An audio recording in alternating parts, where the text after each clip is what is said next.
Christopher Moon's Haunted Times magazine, voted the best paranormal magazine in the world by the International Paranormal Acknowledgement Awards, now comes to you live every Wednesday night from 8 p.m. to 9 p.m. Eastern Standard Time, right here on All Souls Paranormal Radio Network.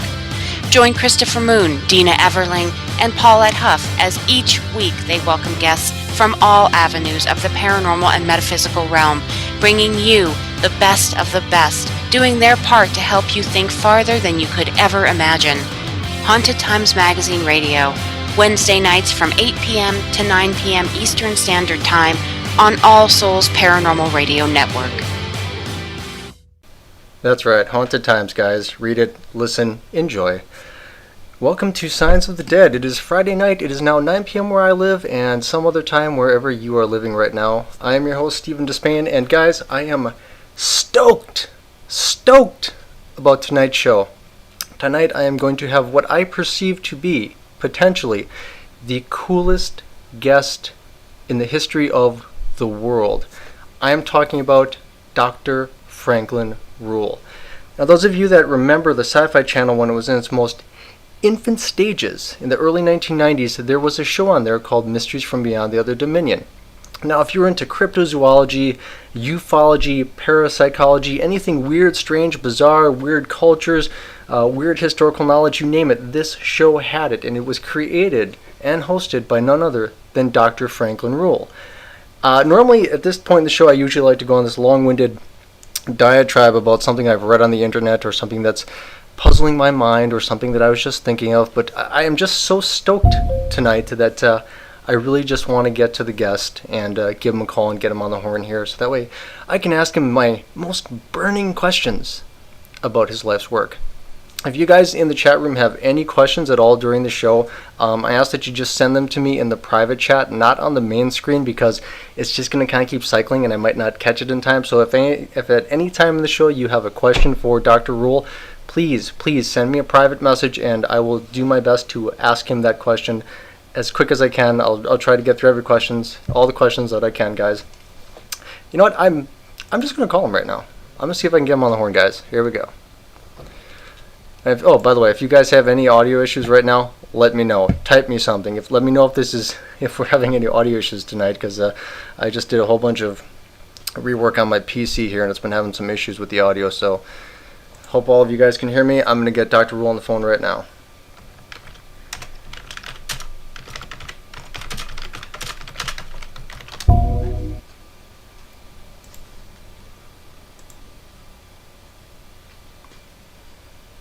The waiting is the hardest part.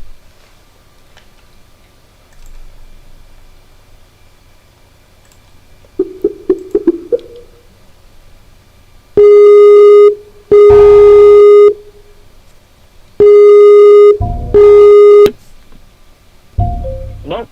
Hello, Dr. Ruehl.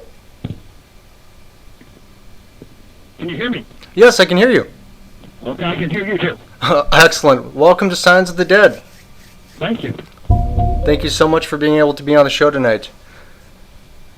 It's a high honor being a guest on your program, sir. Excellent. Now, Dr. Ruehl, I just have to ask right off the bat, because not everyone knows this, but could you please explain for the audience what exactly you are a doctor of? I hold a PhD in theoretical nuclear physics. What exactly does that involve? Well, I've secured my PhD from UCLA studying the binding forces of nuclear forces, and I was actually a lecturer at UCLA. I thought I would get tenured, but I did not. But at the same time, I was presenting the scientific evidence for UFOs and ETs and other, let's say, controversial subjects in various articles I'd been writing for some publications, and then guest appearances on TV and radio shows.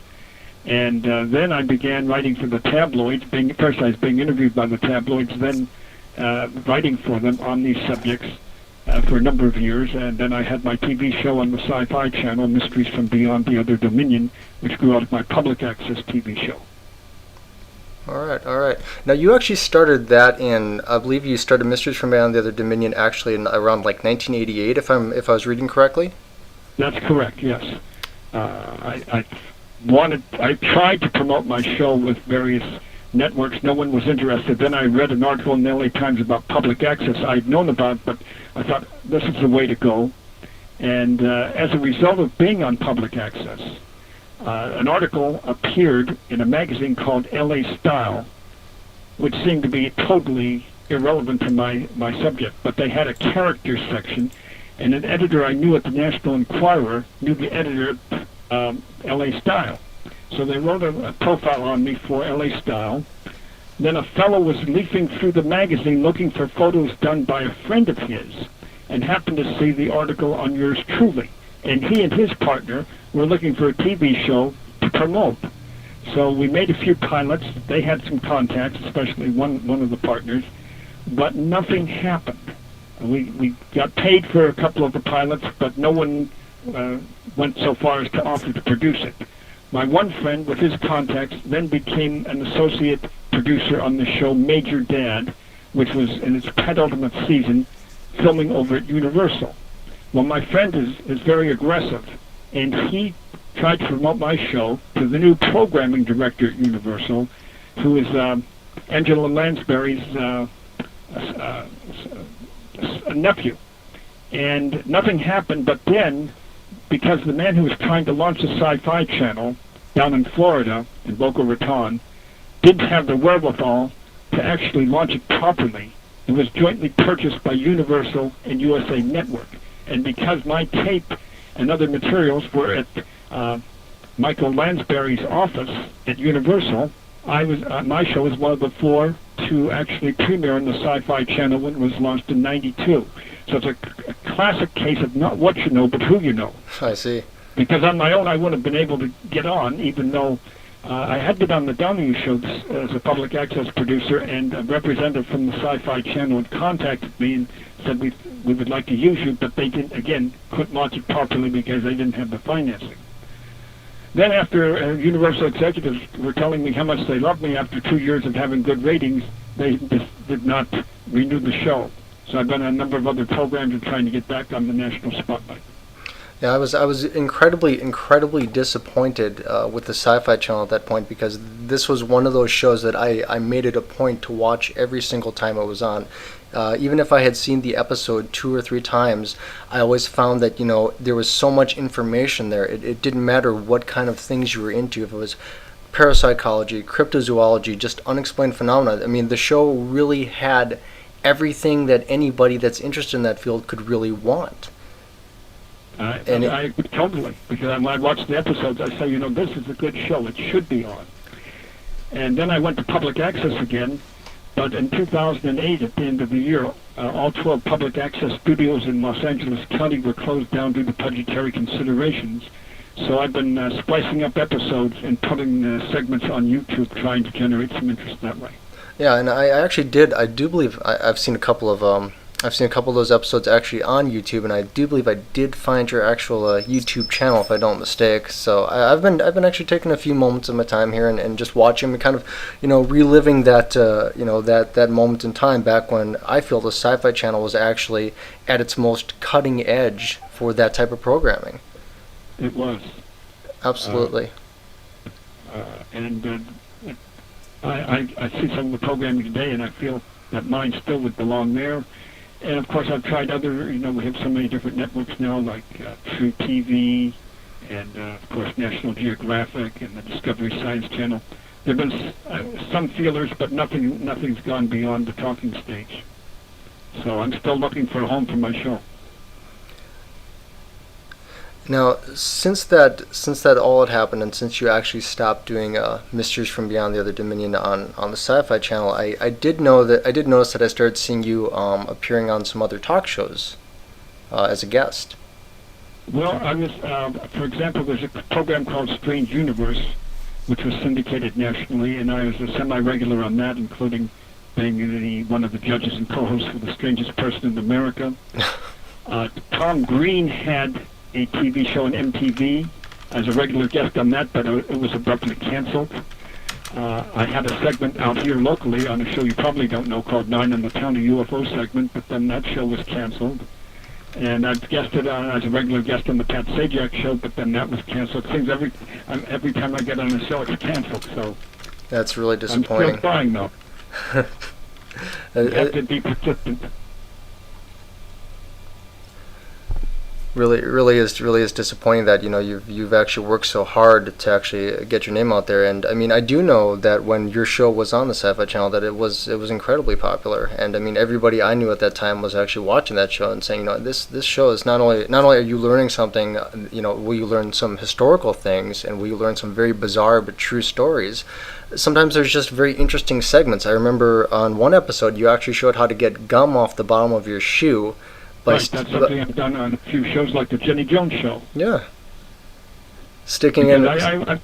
Well, the idea is that I know that there are people not interested in UFOs and ETs necessarily, so I try to cover a broad spectrum of subjects, such as trying to disengage yourself from the chatterbug on the phone, and getting gum off your shoe, how to save butter from a wrapper, for future use so it's not wasted. Consumer and everyday psychology tips thrown in, and also bizarre medicine, as well as weird crime.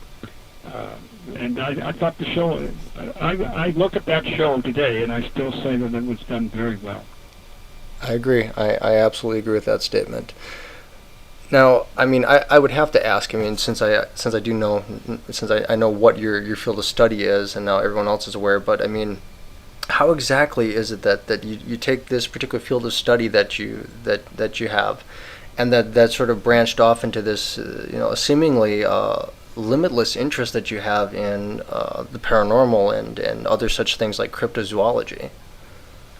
Well, let me tell you, I probably was influenced even as a youngster by sci-fi movies and TV shows, such as the movie Rocket Ship XM and Destination Moon, Forbidden Planet, TV shows such as Rocky Jones, Space Ranger, and the Flash Gordon serials that they were showing on TV locally. And I think that sparked an interest in these subjects, and I have a natural bent interest in science and math. So as I began to study those subjects, I thought there was a lot of scientific evidence, especially for ETs and UFOs, and I saw that the scientific community was ignoring that. And I've also lectured at numerous aerospace firms, such as at their monthly dinner meetings, and I'm surprised at how narrow-minded some of these people are.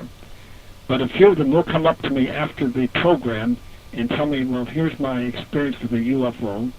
I present them with a UFO form to fill out, and invariably they never return it.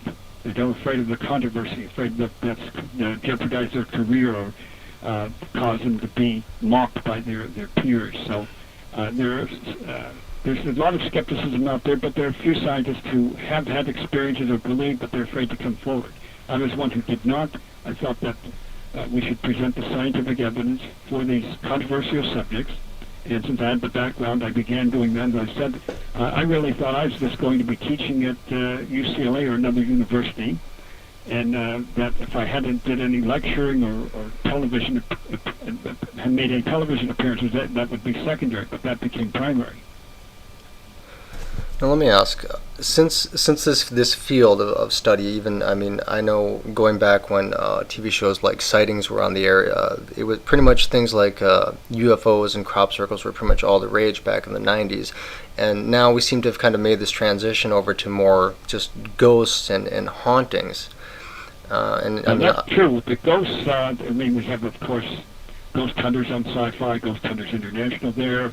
And then some of the other stations, I think, Biography and other, and A&E also has a ghost hunting team. It seemed to be all the rage now, and I'm interested in those subjects too.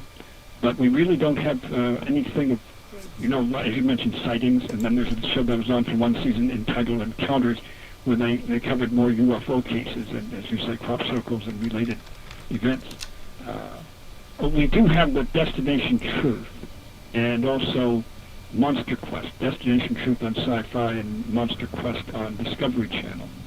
That at least covers some of the other subjects. There's also UFO Hunters on I guess it was Discovery, maybe it was History, but that apparently is no longer on. I don't know why.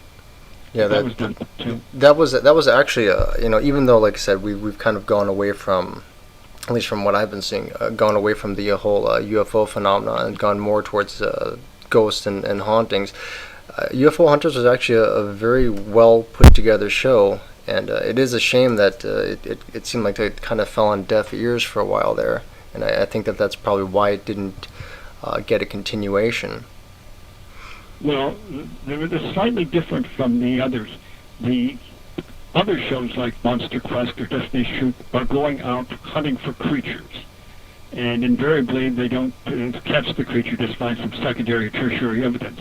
Whereas with UFO Hunters, they're in most cases investigating classic cases from the past.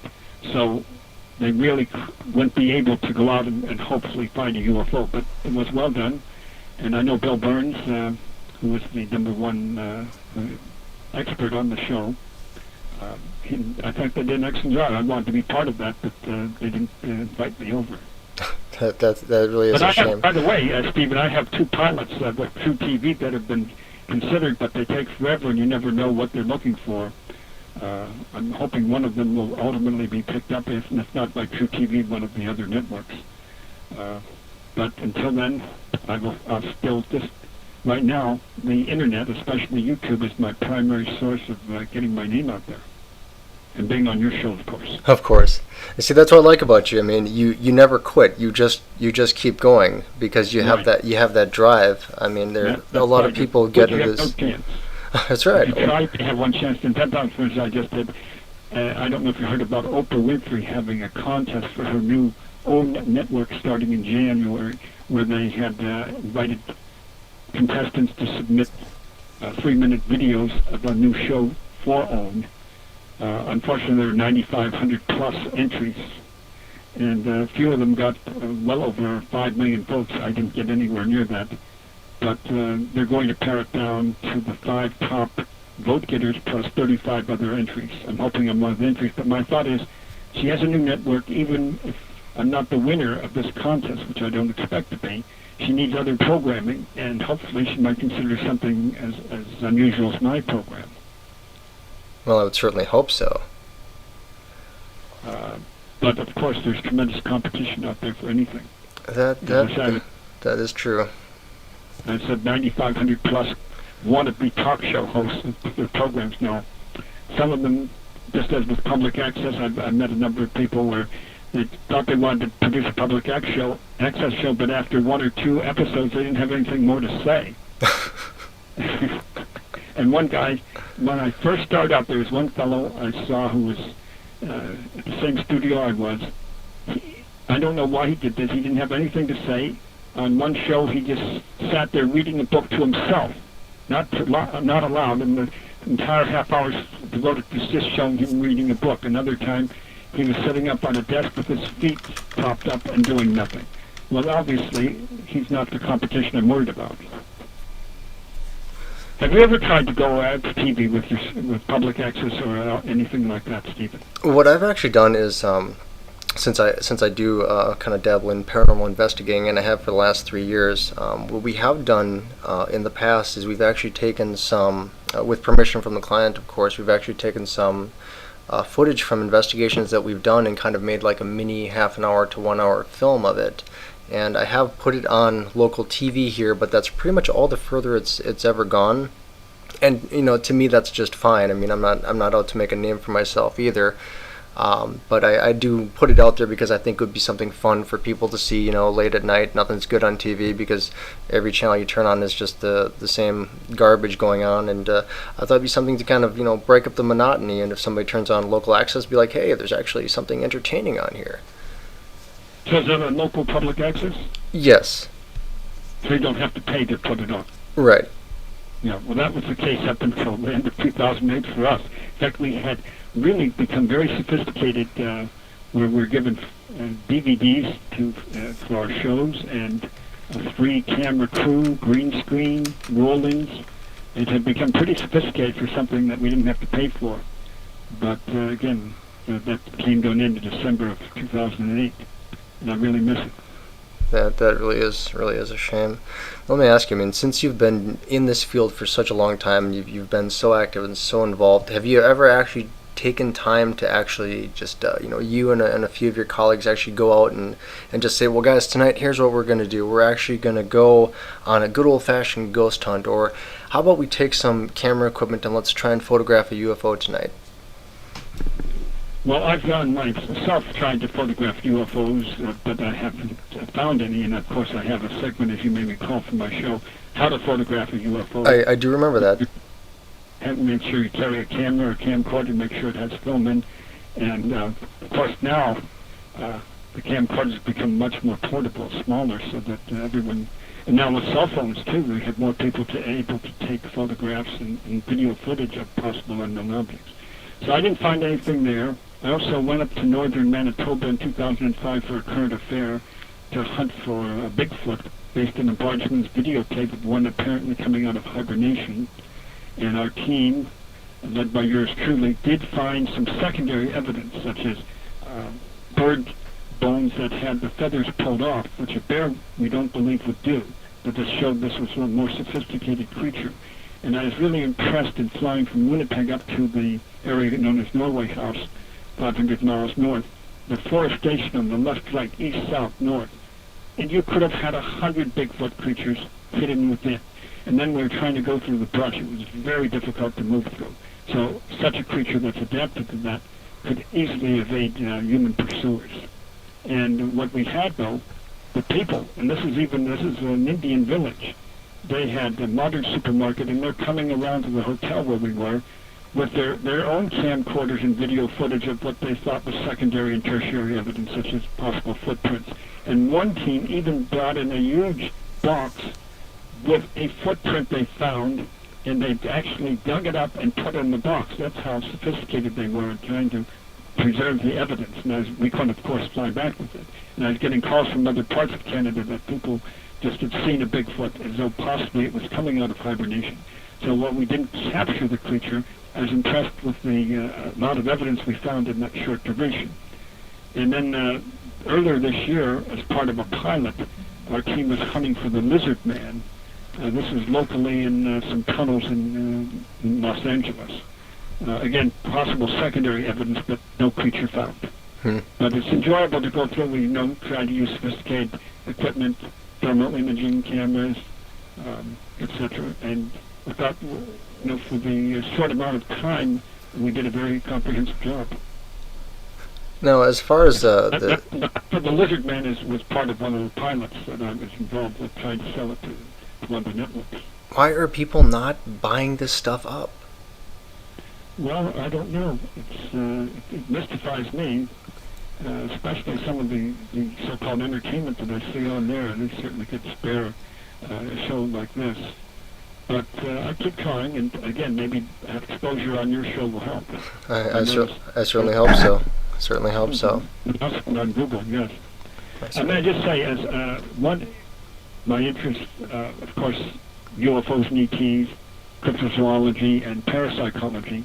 My interest in parapsychology, I was always interested in ghosts, but once my mother did have an experience, and let me share it with you because when I mentioned this to Jimmy Kimmel when I was a guest on his show, he said it was the most ridiculous thing he ever heard.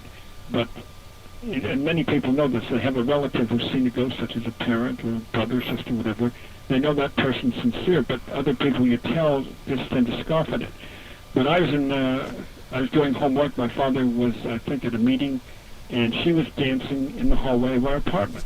And suddenly, she saw this image materialize, not of her father directly, but of her father, about half his normal size, a midget wearing a cowboy outfit and grinning at her. And this terrified her. She hoped that she was just imagining it, turned away, looked back, hoping it disappeared. It was still there, but it gradually faded away. Didn't say anything. And three things should be mentioned. Her father was of normal height, about 5'8", wasn't a midget, never expressed any interest in being a cowboy or coming out west, and was in Pittsburgh. The next morning she received a telegram that he had died overnight. So the question is, was this perhaps a manifestation of his spirit mustering up his last energy to materialize before her. Why in the form of this distorted figure, we don't know. But this certainly convinced me that the ghosts do exist. But now, it could be that was his last appearance before he dissolves and goes into the light or whatever. But this was one very significant episode in my life, even though it was my mother who saw it. Then I had a similar case. A guest of mine, Reginald Delborg, who was a noted horror and sci-fi director. I don't know if you know his name. Some of his movies, The Flight That Disappeared and Voodoo Island with Boris Karloff. Guest on my program, but didn't mention anything about ghosts. Then after the program, he called me up a few nights later and said he hesitated to mention this on TV because he didn't want to be laughed at. But that shortly after he came out to Los Angeles, because he wanted to go into the motion picture business, he had a dream where his father was telling him, stay, don't go, because his father wanted to stay in Europe and be a banker, in which he did not want to do. And it was as though his father was actually right there hovering over him, whispering this, stay, don't go. A few hours later, there's a rap at the door. He got a telegraph. His father had died overnight in Europe. So a similar case where perhaps a final materialization of a parent to a son or daughter. But these are part of the piece of, I think, significant evidence that, while we don't prove ghosts exist, certainly make us think that they may. Very, very, very great story there, Doctor. Have you had any close encounters with paranormal? The one, I think, and I remember I had even emailed you about this a while back, the one event that actually stood out in my mind was actually when I was living in my old apartment back in 2004. And I had just laid down to try and sleep, and I mean, I was wired. I drank a whole pot of coffee before bed, which I really shouldn't have done because I could not fall asleep. And I kind of laid on my bed, and I looked over at the clock, and I'm like, oh man, it's 2 o'clock in the morning, and I gotta get some sleep. I had actually started to hear my apartment door rattle at that point, and I'm like, why is my apartment door rattling? I'm like, it's locked. No one can get in this place, because my bed actually was a pull-out bed that came out of the wall where the closet is, so my living room was also my bedroom. And I started to hear the door slowly open. So then I kind of turned my head slowly, and I'm like, is someone coming to my house? I know I locked the door. I was about to get up, and I could see what appeared to be kind of a dark mass moving towards me. Now, I don't have the best vision in the world. I have a horrible astigmatism, and when I take my contacts out at night, I have very bad vision. But I can definitely make out light and shadow, and I definitely know when something is coming towards me. It spooked me so bad that I got up and I started swinging at it because I had convinced myself that someone had broken into my house and was trying to rob me. And as I'm swinging through the air, it starts to dissipate. And I'm like, where did it go? Where did it go? What was this? What's going on? I ran over, I hit the light, and I started searching around my apartment thinking, well, whoever it was incredibly quick to escape my flailing of my arms. I looked under my bed, I started searching, and I looked in the bathroom, searched throughout the kitchen, I started looking in the closets, and then I ran over to check the door. The door was shut, and everything was still locked. And I couldn't figure out for the life of me what had just happened. Now, I'm no stranger to hypnagogia and waking dreams and all that, and sleep paralysis, except 1, I could move, 2, I hadn't fallen asleep, I was wide awake, 3, I could move, I could get up, and when I stood up and I'd swing at it, it was still there. And I had come to find out a short while later that this apartment I lived in was kind of a duplex, and the neighbor behind me had actually passed away of a heart attack a few days earlier. And they didn't actually find him until a few days thereafter. Because he had no relatives that lived with him, he had no family, and they just started to notice that his mail was piling up, so someone actually called the police, and that kind of spooked me a little bit. And after that, I just decided, well, I want to know exactly what happened. If science can't explain it, then what can explain it? What exactly just happened to me? Well, that's interesting, though. Was it possibly he was trying to alert someone to the fact that he was dead? I suppose that is a possibility. I didn't really feel malice from whatever it was. I just felt terrified because I didn't know what it was. About how high was it? Do you have an estimate? I would How tall? I would say around between 5'8" and 5'11". But just a black figure. It wasn't necessarily humanoid. It didn't really have any real distinct features. I mean, I could make out what would appear to be like a head and shoulders, and I believe it looked like it was wearing a hat, but it didn't really have any real definitive features that I could make out. I could, like, if it had a face, I would be totally unaware of it because I did not see an actual face. I do know that whatever it was actually blocking out the light from the windows because the moon was out that night, and there was actually quite a bit of light coming in, illuminating my my sleeping area. Hmm. So that's a bit of physical evidence that it actually blocked out the light. That shows that there was something there. And someone's KMP paranormal. Yeah, sounds like sleep paralysis. Yeah, I that was originally what I had thought too. But one, I was awake and I could actually move, so I wasn't paralyzed. It wasn't hypnagogia because I had the ability to move. Sleep paralysis, of course, being the way your body restricts your movements when you sleep, so that way you don't roll around in bed and injure yourself. And that waking dream scenario when your brain is shifting between the two different parts it uses. And kind of being confused and thinking you see somebody there. But I saw it, I even heard the door open, and I was awake the entire time. We're talking about something that probably took, I'd say, over 2 to 3 minutes to happen. Well, that's an excellent case, and it should be documented. Have you written it up for any of the websites or your own? I once shared that on my team's MySpace site. I did write about it. And that was a number of years ago. It's still up there in our blog section. Well, that's an excellent case. And again, you hesitate to tell other people because they might say, "Oh, this guy's fruity" or something. But I don't mind. there's so many people who have cases like this, and I'm sure there are more that they don't share with others because they don't want to be ridiculed. As I said, I was on Jimmy Kimmel, and I was shocked that when he responded. I mean, I thought, about my mother's case, so you never know what the response will be. Very true. Now, what's your opinion on the since there are so many of them out there? What's your opinion on the paranormal TV shows they're on right now? I mean, do you watch any of them? Oh yes, I watch all of them. Any favorites? Well, we have two types. We have the fictional and the non-fiction. On fictional ones, like Ghost Whisperer and Medium, I was actually on Ghost Whisperer 2 seasons ago playing a church ghost. But my only complaint is at the end when Jennifer Love Hewitt is communicating, acting as the intermediary between the ghost and the relative.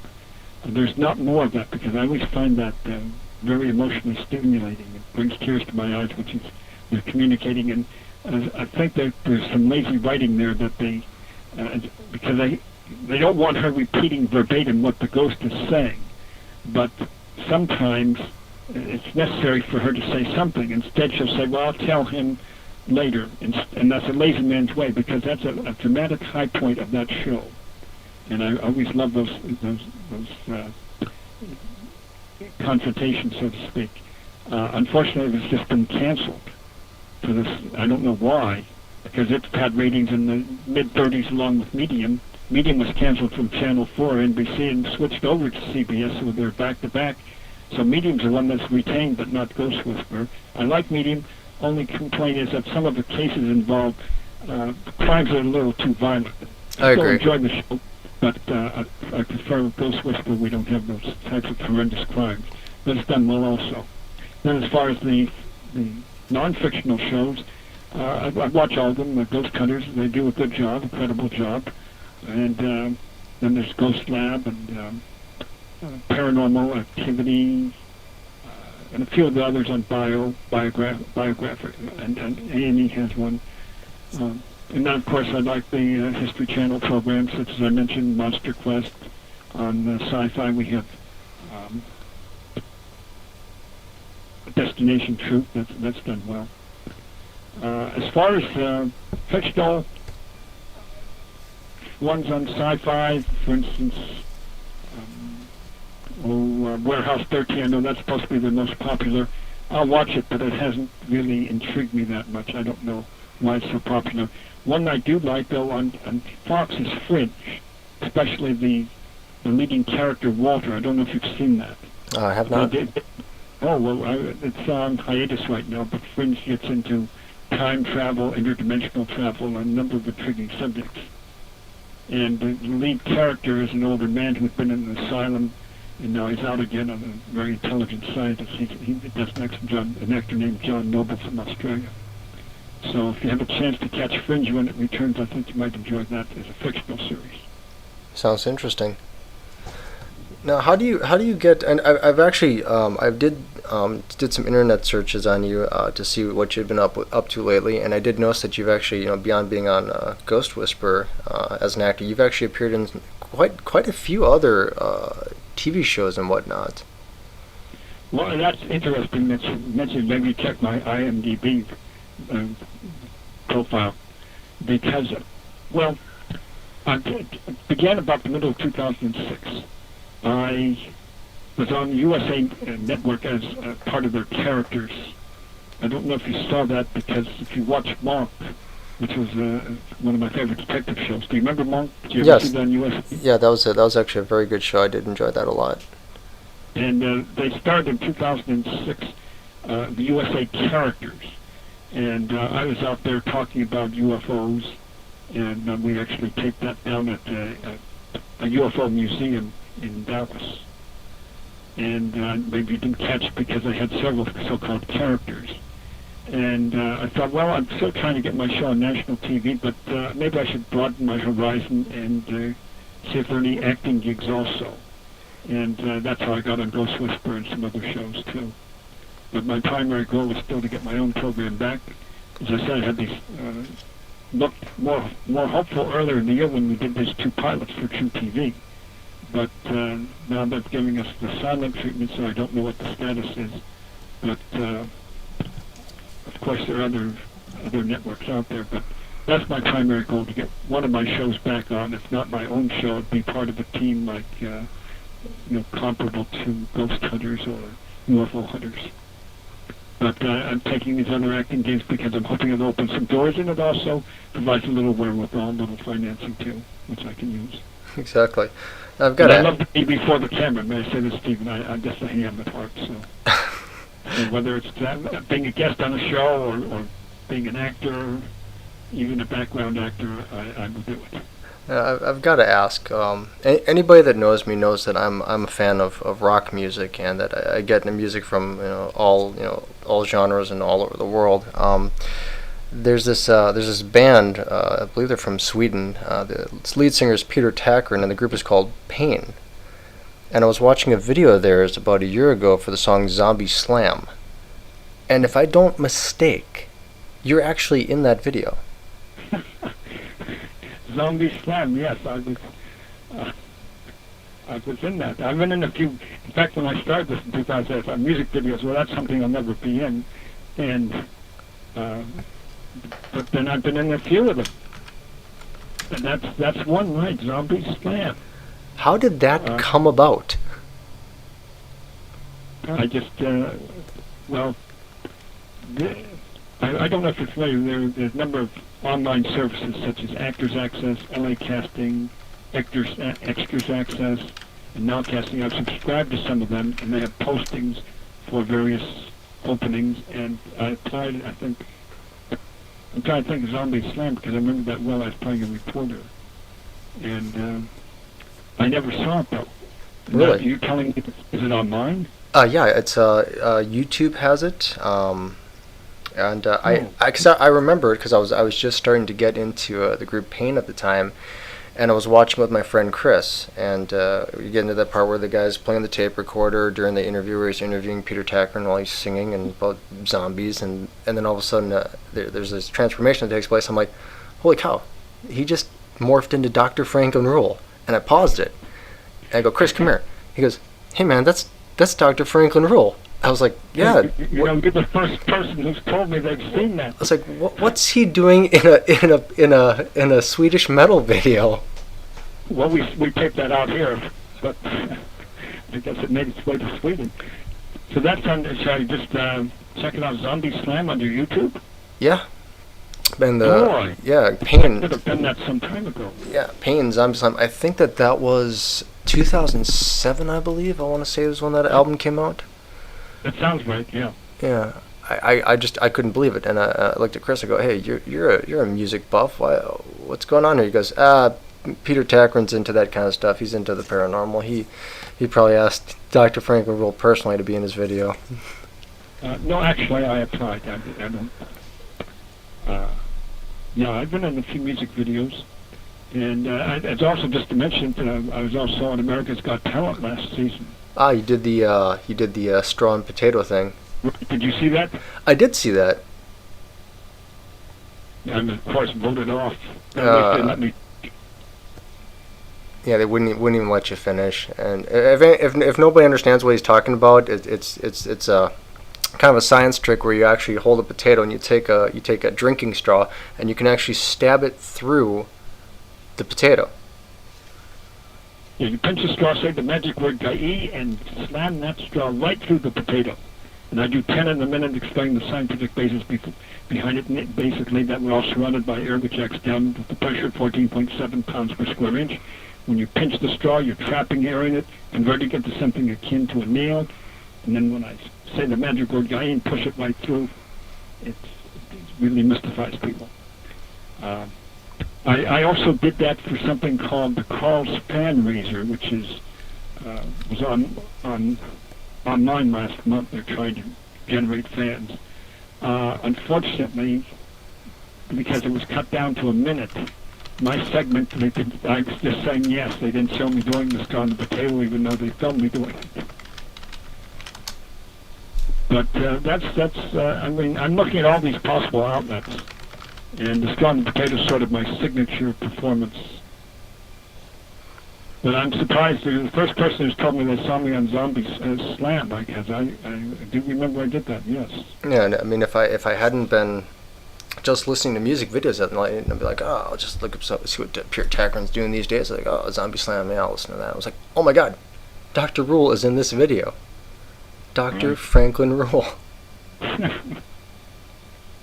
was like, I didn't know he got into heavy metal. No, they didn't play any music while we were taping that, so I don't. I did with the scene, and but I'm surprised I've been in a few other music videos because when I, as I say, expanded my horizons back in 2006, and I love music videos. I would be, in fact, one of the first calls I got, I was doing a music video for an Iranian TV station and doing my straw and the potato on that, and then the band played after I was finished. So I may be out there on a few other YouTube entries. But I'm also, do you ever see the show 1,000 Ways to Die on Spike? Yeah, actually I have. Okay, I've been a commentator for that at least last season.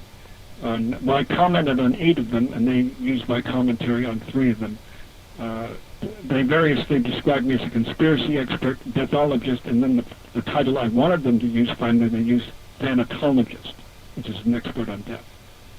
And I'll mention the 3 cases just in case you might remember them. Of course, I have 7 per episode. One was about a paranoid who had his house rigged with various booby traps and lasered himself to death, getting up for a midnight snack. Another one was an exorcism where the girl who was being exorcised got away, but those trying to exorcise her were poisoned in the garage. And the third one dealt with cannibals who feasted on 2 drug dealers who had arrived on shore. Did those ring a bell? Those I actually haven't watched. I have this thing where there are some episodes where I can actually make it through, and I mean I'm not per se a squeamish person, but sometimes I just gotta. I understand. They try to make them they really try to make it as it's not really that it's done as it's horrific on the show. It's kind of campy the way it's done. Right. But it's so over the top. And I mean, a couple of the other investigators on my team, they were just like, Chris was just really into this show. He's like, "Oh, do you watch that?" He goes, "Did you see that episode last night?" I'm like, "No, I couldn't. I just couldn't make it through it to the end." I couldn't. I mean, I can watch almost anything else, but it's just the way it's presented. It's just so. I just can't do it. I know. Well, on my own show, I have a segment, and I often save it to the end if I'm running out of. Because sometimes, you rehearse and you're trying to get the timing. For instance, with public access, you get 28 and a half minutes. On the regular national show, you get 22 minutes the rest of the time for commercials. So, if I have time left, I have my vault of strange deaths, which is a purple jar, and I pull out a 3x5 card with 1 or 2 or 3 interesting deaths to fill up the time.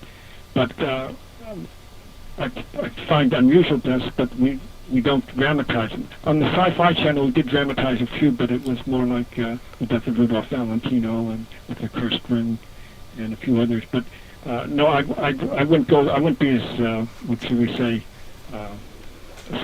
stomach wrenching as the Thousand Ways to Die.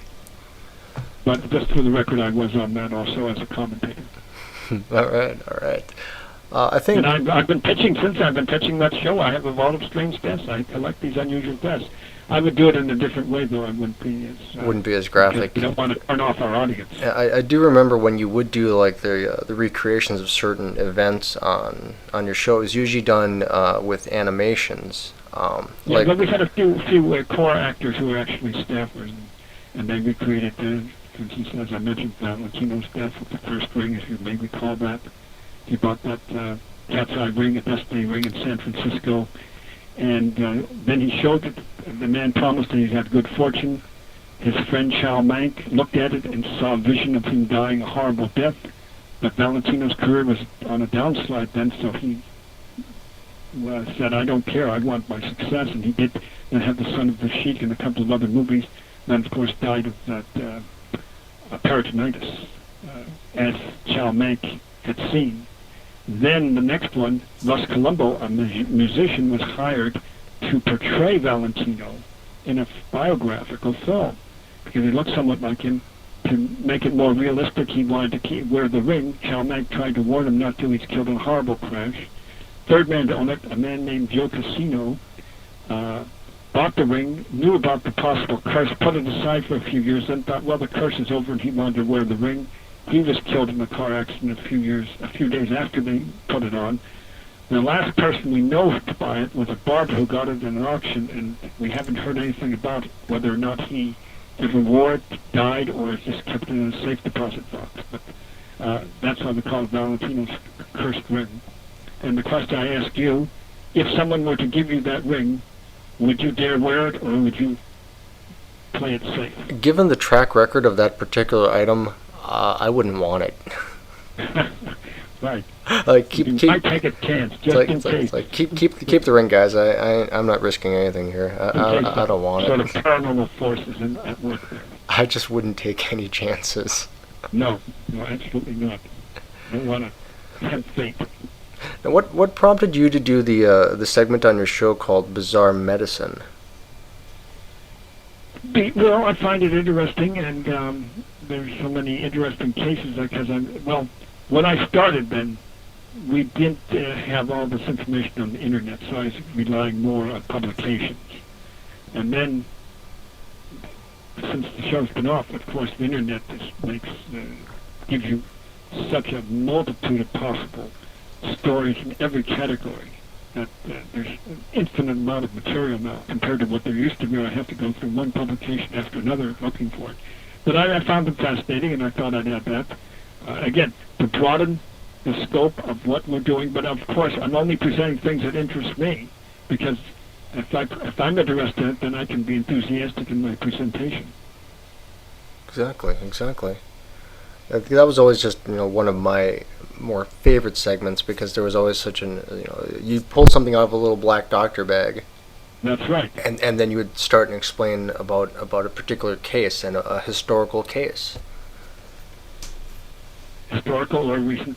Not black belonged to one of the staffers, and when the show ended, I was returned public access using a black plastic bag instead of a medical bag, since I don't own one.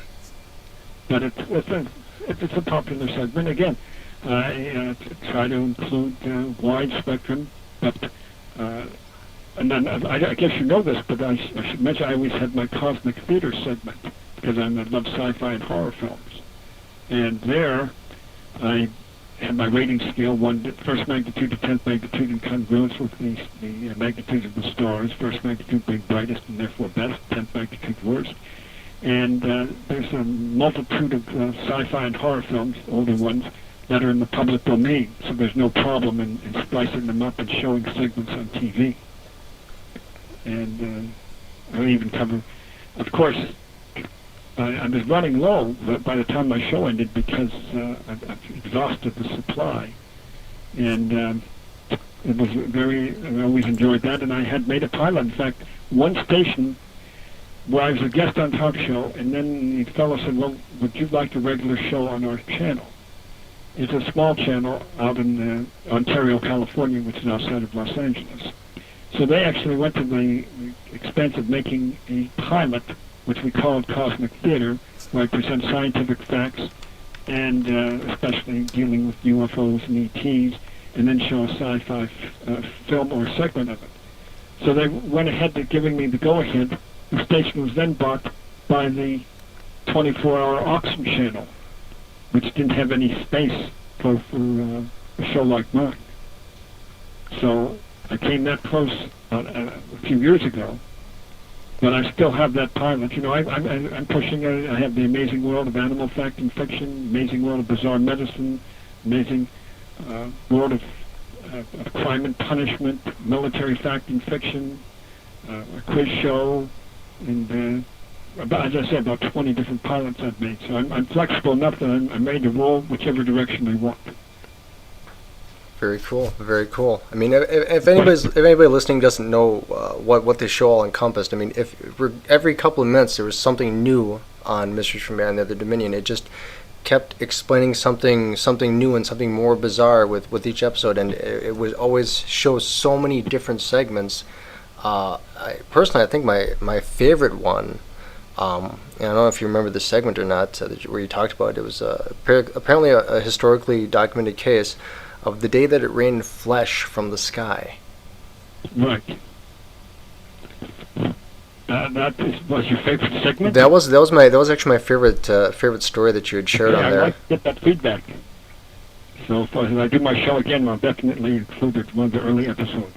It was spooky. I think it was I think it was actually a plantation worker that was actually finding these pieces of flesh that apparently had fallen from the sky, and there was a kind of a weird fluid all over it, and they couldn't really identify what exactly it was or where it had come from. And I believe that was in Tennessee. I believe you're right. And I remember that you had theorized that it's possible that this could have been kind of like refuse that was discarded possibly from some kind of alien spacecraft, a UFO. Right. Okay, well, I'm glad to hear what your favorite was. That was the one that always stuck out in my mind, because I remember at the beginning of that episode, right as you opened up that episode, as you would do with every episode, right before it would show, you would kind of say a couple of the highlights of what you were going to discuss on that episode. Yeah, I always try to mention 5 of them. And you said, and today we'll be talking also about the day it rained flesh from the sky. I'm like, oh, I gotta watch this. Okay. Well, I will definitely include that when I make my return to the big screen, the little silver screen, I should say. Again, I would love to go back to the SyFy Channel. I mean, that's where my show logically belongs. I agree. But you know what surprises me? That stations such as Biography are running paranormal episodes on the weekend. And some of the ghost shows, and then the celebrity ghost cases also. On Biography, do you get Biography Channel? Yes. And so that surprised me that they're running it. And then, of course, A&E has Ghost Lab, and, of course, Discovery and History have had a few, and, of course, Sci-Fi with Ghost Hunters. So there are a number of markets for that. But you yourself may wind up with a TV show. Have you thought about making a pilot of your public access show and try sending it out? Not really. I kind of just enjoy doing things on a smaller scale. I really do enjoy doing the investigations that we do. I like doing the little radio show here, but I never really wanted to go into a real big broad kind of field. like that. I just really enjoy smaller scale, but that's me. That's just me. Okay, well, there's so much material out there. We certainly can use your show too. We need your we'd need your show more than my show. I mean, I just talk about ghosts. You talk about anything and everything that was just freaky and factual. Well, I'll tell you, when I did the show, I said, when making the pilot, and I first actually did this with my mother as co-host. And after 6 episodes, she thought one would be picked up by the network. Said, well, this isn't going anywhere, so I'm dropping out. But I started off that way with covering. I said I didn't want to focus on UFOs and ETs because the idea is to draw in the largest possible audience, and maybe one person will find this segment will be of interest, another will find this. One will find bizarre medicine, another will like Flesh from the Sky, and the third will like ghosts. So, but again, these are subjects I myself am interested in.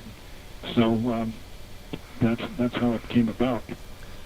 But I'm trying. I think there's still hope.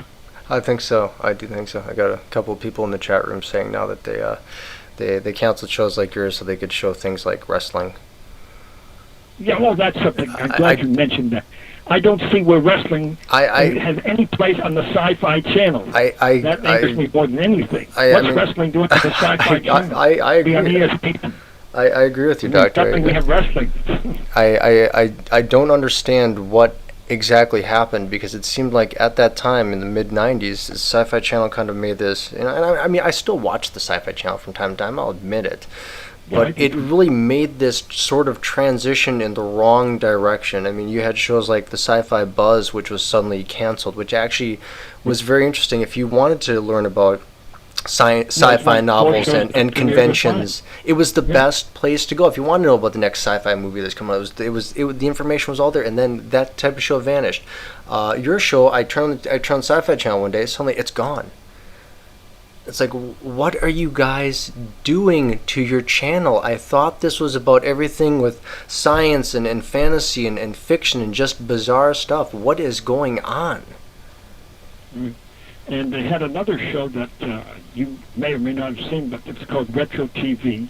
2 hours of half-hour episodes of old sci-fi shows such as Men into Space, One Step Beyond, the After Hours, and Tales of Tomorrow, which I'd never seen before, and there was only a place, and that was a logical spot for them to be, so they took that off too. And I was able to tape some of those episodes. But what happened with me, by the way, out here, I'm in Glendale, California, suburb of L.A. The SyFy Channel was launched in '92, but did not arrive in Glendale. And this is a problem because I didn't have as wide an audience. It didn't actually arrive in Glendale to October of '96, 4 years after it was launched. And that was the problem. The man who sold the SyFy Channel to Universal in USA had exaggerated the number of cities and stations that had signed up for it. So they had to almost start out from scratch, building it city by city. So a lot of people never got to see my show because it was never aired in their towns. And then the only reason I had my episodes, they gave me the episodes because it wasn't being aired in where I live in Glendale. But they had some better programming in the past. I just want to mention, as far as the new programming, what surprised me, one show that I found I enjoy, I don't know if you've watched this or not, on Friday nights, of course, I had the final episode last week, was Merlin. And I like the magic involved, the dragon, and witchcraft, etc. Have you had a chance to catch an episode or two of that? That I actually have not seen. Well, it's off. It's off until next season. Oh, bummer. But I'll take a look at it, and I was very pleasantly surprised. I enjoyed that quite a bit. All right. Real quick, Dr. Ruehl, if anyone wants to get in touch with you, or is there any website or anything like that you want to give a plug for? Okay, my website is mysteriesfrombeyond, blogspot.com. All right, excellent. And then my YouTube channel is youtube.com/user/DRRUEHL. Seriously, Or they guys, can, check it out. Just go to or I was YouTube. just going to say they just type my name in. Just- Dr. Ruehl, spelled Ruehl. I was going to point out I posted, I think, 129 of my own episodes, different subjects, and I have about another 129 that I'm involved with from other shows. So you could see quite a bit of me, just in case you want to. All right. Well, it is just about the 10 o'clock hour where I live. Earlier where you live, Dr. Ruehl. I want to thank you so much for being on the show tonight. I had a blast. I hope you did too. I want to thank everybody in the chat room for listening in and everyone that joined us live. Thank you so much for tuning in. May I just say one more thing? Yes, sir. May the power of the cosmos be with you, Stephen. Until next time. Yes, yes, yes. Thank you. I was actually going to ask you to say that. You don't have to ask. Thank you so much, Dr. Ruehl. Okay. Have a good night, Good sir. night. Bye. Okay, guys, we really got to skedaddle. It is now after 10 o'clock, and there's no other show. I'm sorry. I want to thank Dr. Ruehl. Thank you so much for being on the show. You rock, man. Thank you so much. Guys, Mysteries from Beyond the Other Dominion. For the love of Jehovah, or whatever you believe in, you have to check this show out. Just go to YouTube, just type in Dr. Ruehl. You're going to find a ton of videos he did. If you like metal music, Zombie Slam by the group Pain. You'll see Dr. Ruehl has a cameo in the video. Guys, thank you so much for joining me. You know what? I'm just going to go out on a commercial here just because I can, not because I have to. Thank you guys so much for listening. Have a great night, guys. Take care. And I really hope to have Dr. Ruehl back on again next time. Thank you guys so much. Take care. Good night. Mike and Joni team up to bring you EVP Spirit Talk every Thursday night at 9 p.m. Eastern Standard Time. Mike and Joni from Egypt Valley Paranormal Investigations plan to delve into the unknown and unheard of the paranormal every week on the All Souls Paranormal Radio Network, only at ASPRN.com.